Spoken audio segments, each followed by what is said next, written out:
too is reminding me of, because you just talked about being out in nature and how good that is for your brain too. Well, not just to exercise, but even just to be out in nature while you're exercising. I think it is really nice because, like, yeah, you can just walk around, and I think nature has a lot to teach us, you know, like just kind of looking at the birds and the trees and all that stuff, and it kind of grounds you a little bit, you know, like I think, well, you know, nature seems to be doing pretty well, you know, so like surely, you know, surely I can kind of get in tune with that. And I swear the longer I'm out in nature, you know, if I'm doing some of these big long hikes, like I feel really, really good. Like I just feel like, I don't know, it's weird. Like not to get too spiritual about it. Not that there's anything wrong with spirituality, as we said in the Lydia episode. Yeah. But, you know, like some days I'm walking through nature and I feel like nature's like looking after me. It's like hugging me in a way. I feel quite safe. And I think that's something we need because, I don't know, just in the cities and stuff that we've built up, sometimes you just feel really like isolated. Even though you could, you know, be in a nice warm house and have people around you, I just feel like it's not as warm and as comforting as being out in nature, you know? It's something we probably need, I think. Well, and do you think, so I've heard this and it makes and I've really, after I've heard it, I really can feel it, but that when you're in nature too, it is something that's so much bigger than you, that you kind of realize how insignificant you are, but in a good way. You know, where you're not taking yourself as seriously and you're not maybe worrying about so many insignificant things because you realize that there's this huge world that's going on, regardless of whether you're around or not. This world is going on. And I think that kind of keeps you humble in a way, maybe. I think so. And I guess I think you look around and you think, nature doesn't need us at all, you know? It probably would rather that we went away. Yeah, I think it's kind of like, go away, you know? But then it's also funny because when you look at nature, you look at how we try to control nature, how we set things up in a way, you know, like in roads or like the little paths that we have, you know, to maximize this view and stuff. It's just quite an interesting thing, you know? Like on the one hand, you've got exercise, which is good for you, but I just think it's like nature's a really good teacher just to kind of wake you up and be like, yeah, all the things that you think are a problem really aren't. The world's going to keep ticking over, you know, whether you're freaking out about what's going to happen next week or, you know, it's, yeah, we just need to probably go out into nature a lot more often, I think. Exactly. No, I agree. So I have to ask you though, what do you consider a long hike? Like 3 hours. Oh, really? Okay. Yeah, that's pretty good.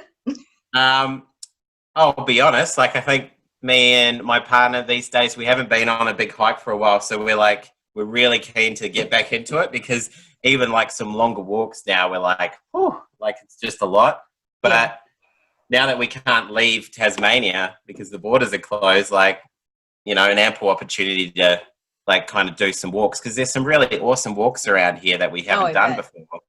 And some of them would be super challenging, but it's like, yeah, it's something to strive towards, I guess. Yeah. What would you consider a long hike? I would consider that a long hike. Yeah. Yeah, cool. I was just curious. Like, are you talking about like a whole day or what? Well, some people are like that, and I'm like, oh my God, how do you do that? That's insane. I would love to. I actually, one day we're gonna get there, but I want to, like, I have in my mind, we're kind of getting off topic here, but I have my mind that I want to do like a super long hike. There's this trail in the United States that is called, oh, now I can't remember what it's called. The Appalachian Trail, I think. Whatever. It's like, it takes like 6 months or something to do the whole thing. I don't know. It's crazy long. And so I have these visions in my head that someday I'm going to do that. That's not going to happen. But it could. I don't think so. Like that, look, 6 months, like that's a long time because, I mean, we've got something here. We've got the overland track. I think the overland track's like 7 days. Maybe, don't quote me on that.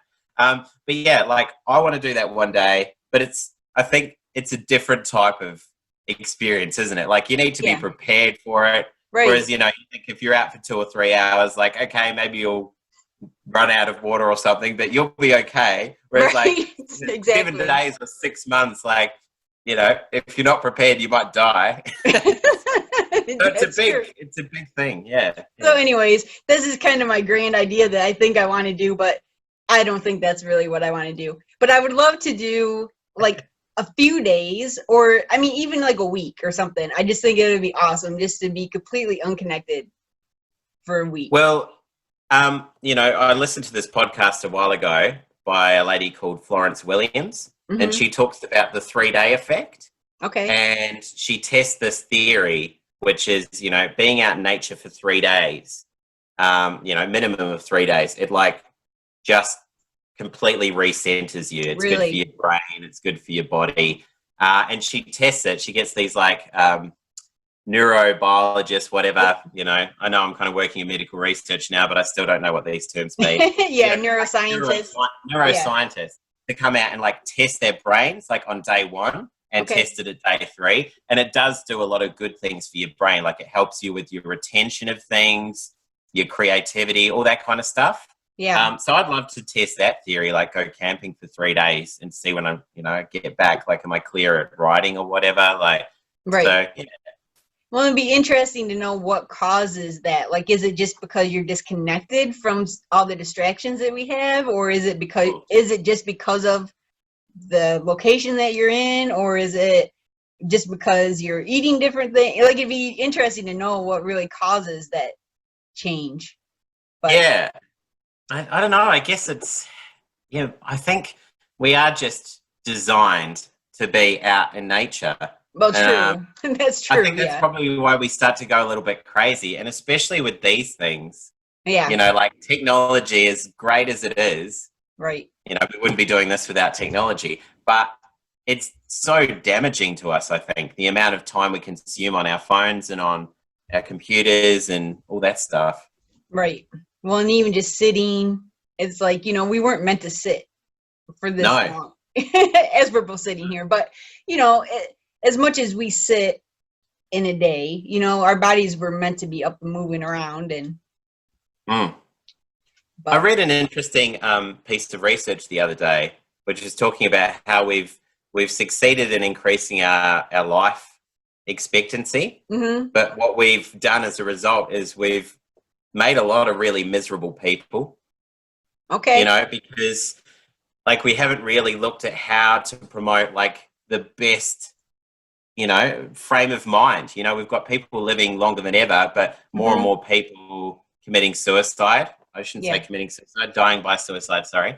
More and more people. I know, I just saw something about that today. Yeah. Not say committing, Yeah, I shouldn't say that. I work in mental health. I shouldn't be saying that. But, you know, more and more people with mental health illness.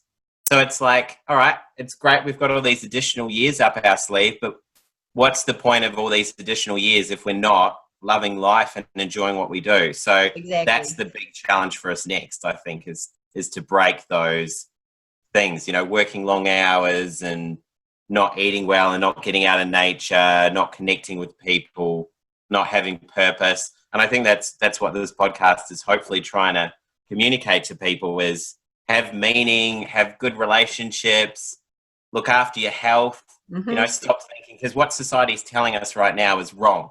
I don't care what anyone says, it's completely wrong. And if we keep going down that track, those extra years we've got will be nothing but a waste, you know, really detrimental to us, I think. Oh, 100%. Yeah, exactly.